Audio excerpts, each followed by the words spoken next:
our old roommate, Jacob Haps, he would just make, like, these crazy noises and, like... Wait, is it that? Well, like... Well, it was also Daniel Rhodey, who went doesn't here go last year. Well, yeah. Yeah. Yeah. But it's just, like... He just came up with this term, like... I guess it was kind of like piratey. Like, he would always be like, Yarg, or like, Yarg. He could do the Tuscan Raider noise really well, yeah, too. and, like, we would just kind of, like, say, like, we would Yarg at each other. Yeah. And then when we got the house, we just kind of, like, called it the Yarg. The House of 1,000 Yargs.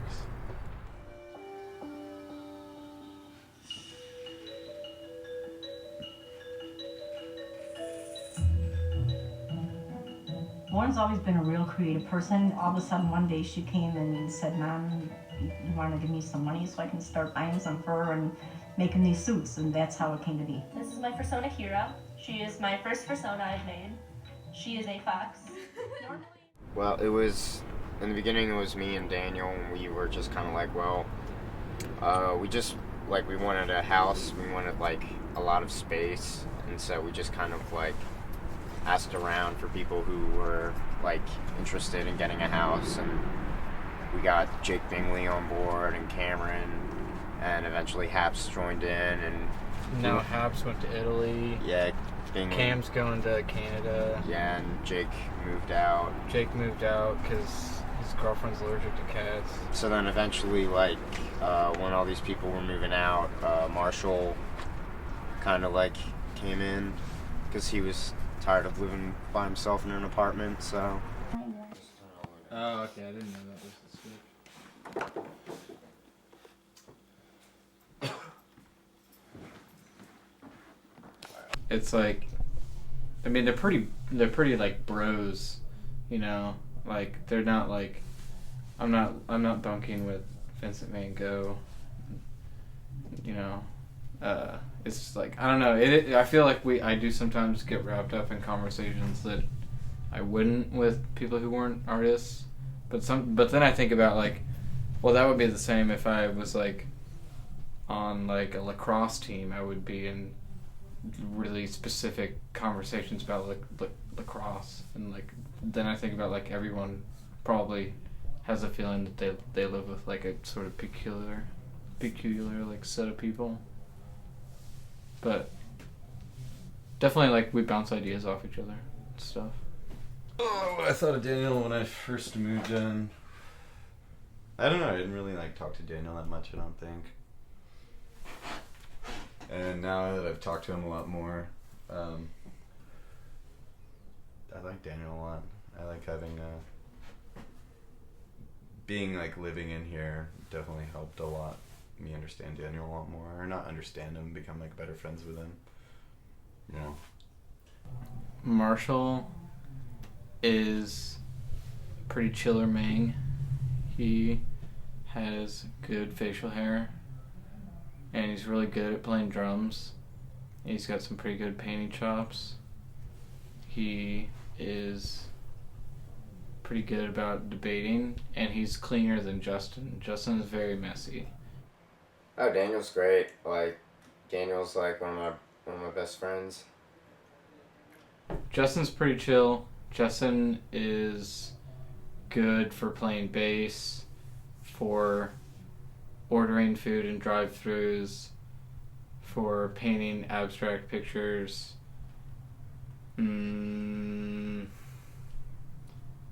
For just chilling out. He's not good at cleaning. That's fine though, because it's more than canceled out by the other things. First time I met Justin was like last year, and it was like, I don't know, I just saw him and I was like, okay, this kid skates. I'm pretty sure he was listening, or he had like some shirt that just had some band on it that I was into, and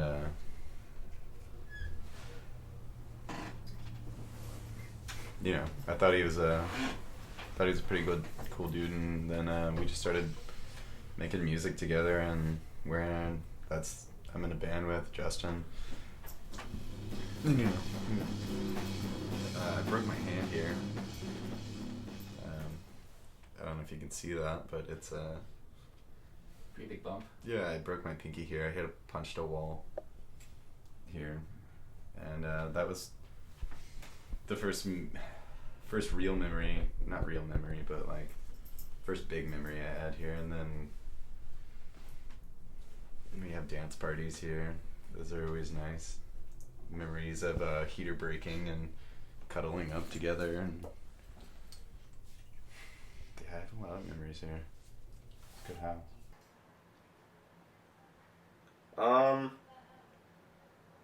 Well, there's this one time we had a party, and some dude who just like lives in the area or something. He's just like some alcoholic dude. He was just like messing like with the people there, and he was like messing with me, and like me and my roommate at the time, Jacob Haps, were like trying to get him to leave. He wouldn't leave. He was just like a much like older guy. Like he had to be in his like 40s and 50s. So like, I don't know. Like that's just like why would you want to like come party with a bunch of like art school kids, you know? And I was very stupid over winter break. Everybody else had already gone home. We all left for vacation, and I was leaving the house for winter vacation, and I turned off the thermostat because like I don't want to waste gas, whatever. So I go home. You know, I'm in Texas. I live in Texas as well as Marshall. I'm sitting at my friend's house. You know, a couple weeks later, Justin had just gotten home. He calls me saying, I just got to the house. The ceiling's fucking destroyed. There's water everywhere. There's like, it was like an ice cave. There was like icicles inside the house. It was like, you could see your breath. There's like so much carnage downstairs. Like, he sent me a picture. I thought the whole house was destroyed. I thought we were gonna have to move out. And like, but then, you know, I get here. So like that first floor where we like hang out and watch TV, like a shitload of that ceiling was like destroyed.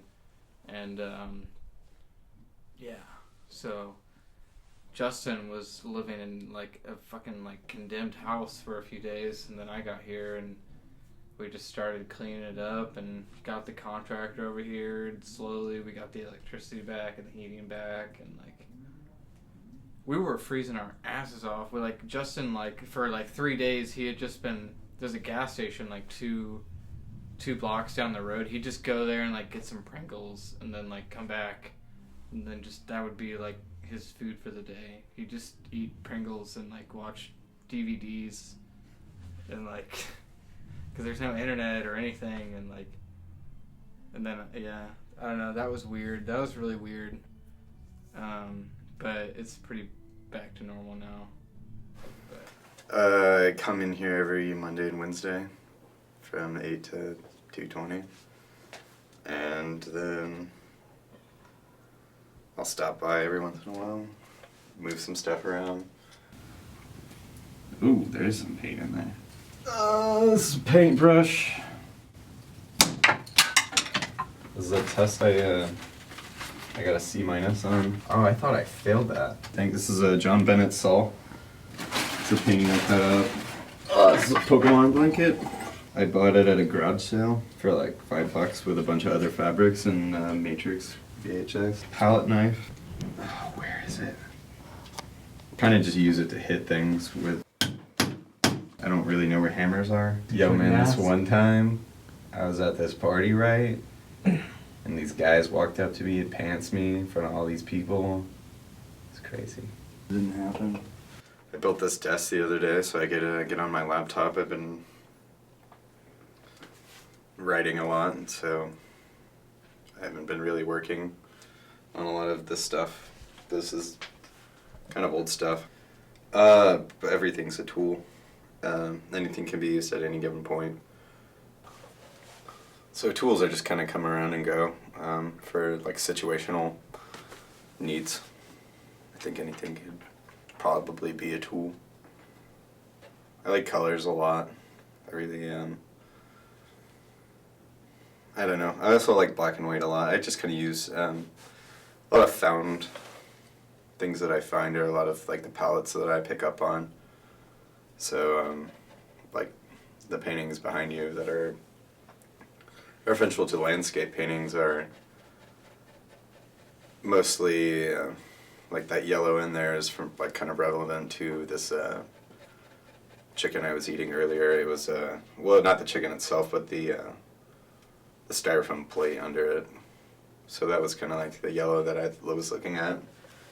I kind of liked it. So I tend to use like a lot of different materials, different types of paints. Like I really kind of just like feed off of like what happens to come into my studio. Like if I'm painting with oil and then I'm missing a color in oil and I have that color in like latex or acrylic, then I'll put that down. Or if I even have it in like chalk pastel or something. And so I kind of like to like spiderweb things together, but then also I do like really neat and crisp like ink drawings. So it's like I kind of have like a lot of different things going on, and I've actually been mainly doing film. For the film stuff I've been really interested in action figures and like painting them and like redressing them up and like sawing parts of them off and putting them on other ones, and like it's like sort of a pre-built package, but that you can like really modify in like a really exact way, I guess. I really like Wes Anderson. What I'm doing right now really reminds me of Fantastic Mr. Fox, and I also like Robot Chicken.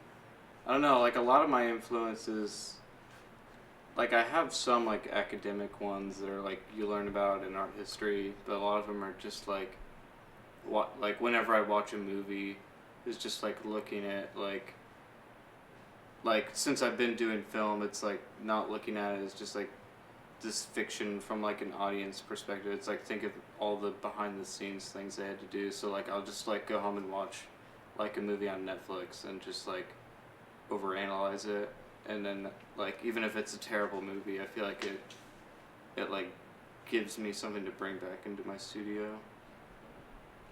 I just made a film and I'm starting like the preliminary work before shooting for the second one. So I've been making these like little like action figures, or they were action figures, and I like repainted them and put like new limbs and stuff on them and like new boots and clothes and stuff. Like I don't know, I was driving the other day and there was like this fire extinguisher that was like spewing water everywhere, and these two construction workers came out and were like fixing it, and so like they just seemed like really good characters to model, so I made these guys, and they're gonna be like the like characters of like the next thing I'm working on. Yeah, these are like sets I made for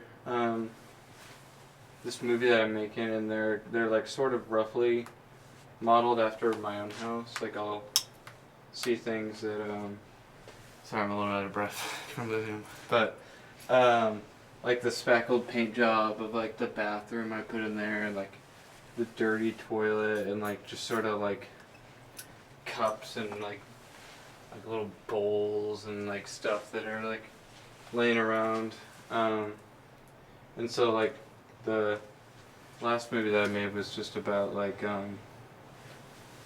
waking up in the morning and like stuff that you do every day, and like the passage of time and like light that comes through the window and like how it changes the atmosphere.